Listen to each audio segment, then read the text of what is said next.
और आजम खान पर income tax और ईडी का शिकंजा लगातार कसता ही जा रहा है। आजम खान और उनके करीबियों पर इनकम टैक्स की कार्रवाई चली है। आपको बता दें कि 3 दिन की छापेमारी के बाद में अब ईडी भी जौहर यूनिवर्सिटी में सरकारी पैसों के खर्च की जांच कर सकती है। सूत्रों के मुताबिक इनकम टैक्स डिपार्टमेंट में जांच के लिए ईडी को खत भी लिखा है और शुरुआती जांच में यूनिवर्सिटी निर्माण में सरकारी विभागों का पैसा लगने के सबूत भी मिले हैं। साथ ही यह भी पता चला है कि ट्रस्ट को दान में मिली रकम निजी कामों में भी खर्च की गई है। 2021-22 में जौहर ट्रस्ट ने फीस की रकम को आईटीआर में भी नहीं दिखाया है और रामपुर पब्लिक स्कूल को मिली फीस की रकम भी रिटर्न में नहीं दिखाई गई है। साथ ही यह भी पता चला है कि सहारनपुर के खनन माफिया और पूर्व बीएसपी एमएलसी हाजी इकबाल ने जौहर यूनिवर्सिटी को 7 करोड़ 42 लाख रुपए के उपकरण दान दिए थे। ऋषभ मणि सारा जानकारी के साथ में जुड़ गए हैं। ऋषभ मणि, ईडी की जांच के बाद में कई बड़े ऐसे सबूत मिले हैं जो कि आजम खान के लिए आने वाले दिनों में और ज्यादा मुश्किलें खड़ी कर सकते हैं। अब आगे और किस तरह की प्रोसेस आप देख रहे हैं?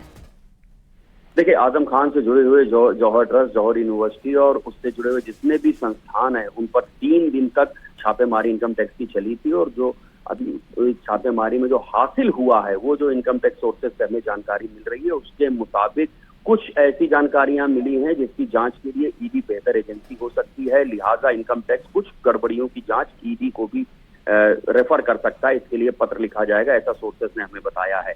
ये बात सामने आई अब तक की छापेमारी में कि जौहर यूनिवर्सिटी के निर्माण कार्य में कई ऐसे मसले थे जिसमें सरकारी पैसा खर्च किया गया है।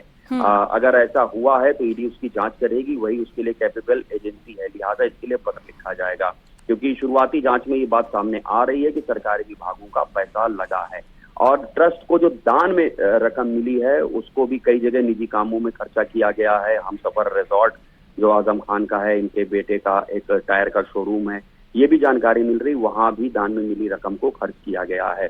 जौहर ट्रस्ट को 2021-22 में जो करोड़ों की फीस मिली थी, इससे जुड़े हुए रामपुर पब्लिक स्कूल को भी करोड़ों की जो फीस मिली थी इस दौरान 2021 में, उसको नहीं दिखाया गया इनकम टैक्स रिटर्न में। इसके बाबत भी उनसे सवाल पूछे जाएंगे, नोटिस भेज के तमाम सवाल जवाब किए जाएंगे। सहारनपुर के खनन माफिया हैं जो बसपा के एमएलसी रह चुके हैं, फिलहाल 1 लाख के इनामी है वो एमएलसी हाजी इकबाल, उनकी जो ग्लोबल यूनिवर्सिटी है उसकी ओर से 7 करोड़ 42 लाख रुपए उपकरण दान में दिए गए थे, उसके बाबत भी पूछताछ हो सकती है।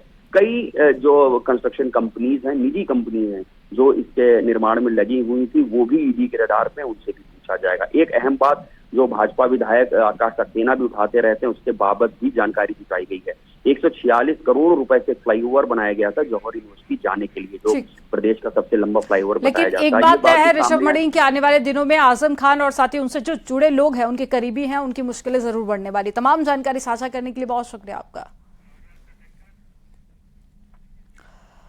विपक्षी गठबंधन द्वारा पत्रकारों पर पाबंदी लगाए जाने के मामले को लेकर नीतीश कुमार ने विरोध जताया है। शनिवार को मुख्यमंत्री नीतीश कुमार से जब पूछा गया तो उन्होंने कहा कि हमें इसकी जानकारी नहीं है, हम किसी पत्रकार के खिलाफ नहीं है, पत्रकारों पर नियंत्रण नहीं किया जा सकता, पत्रकारों पर प्रतिबंध लगाना गलत है।